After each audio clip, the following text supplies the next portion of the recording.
পেয়ে গেছো তো? এবার বলো, কি দেখলে তুমি কাল রাতে স্বপ্নে? আমি স্বপ্নে আমার স্বপ্নের রাজকুমারকে দেখেছি।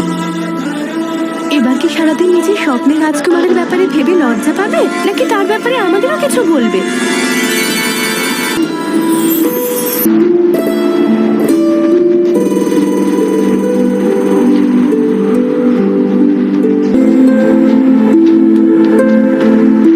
বলো না রাধা, কে সে?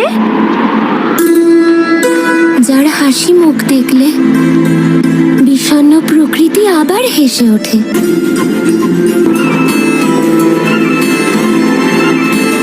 ওর মুখ যেন সূর্যের মতো তেজস্বী, আর ওর চোখ মহাসাগরের থেকেও গভীর, আর ওর মাথার মুকুটে